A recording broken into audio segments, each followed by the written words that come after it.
Uy, alam mo, may narinig ako na sinasabi ng iba dyan,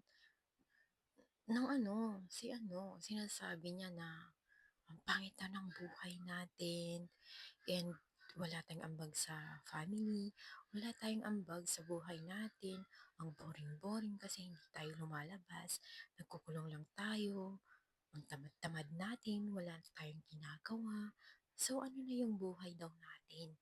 Siguro totoo yung sinasabi niya or nila kasi hindi tayo lumalabas. Nga naman no, oo na-realize ko. Kaya tama lang eh. Tama lang na pinapakinggan ko sila at sasabihin ko sa'yo to. Kaya huwag kang magagalit ha. OMG, I can't imagine na pinapakinggan mo sila. Oo nga naman, negative side kita. Kaya pinapakinggan mo sila. Wait, bakit mo sila papakinggan eh? Yun na yung opinion nila.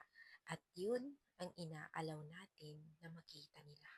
Kasi kailangan natin or gusto natin ng private life. So, bakit mo sila papakinggan, Aber?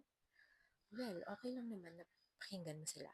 Oo nga, paulit-ulit, negative side nga kita. Pero yung totoo, real talk. Hindi mo dapat sila pakinggan. Kasi nga, you have your own life. And this is your life. This is your own life. And meron naman talaga tayong ginagawa. Meron naman talaga tayong achievements. Meron tayong goals.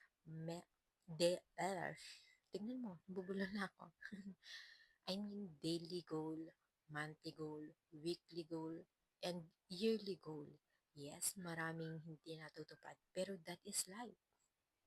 And dapat pa bang sabihin sa kanila kung ano yung mga achievements natin, kung ano yung daily routine natin, kung ano yung ginagawa natin, kung saan tayo nag-work, ganito ganyan.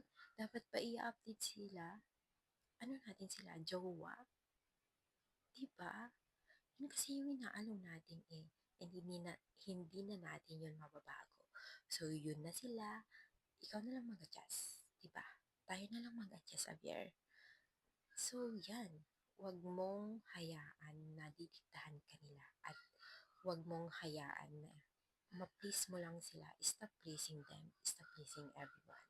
And huwag kang magagalit sa kanila kasi yun yung opinion nila.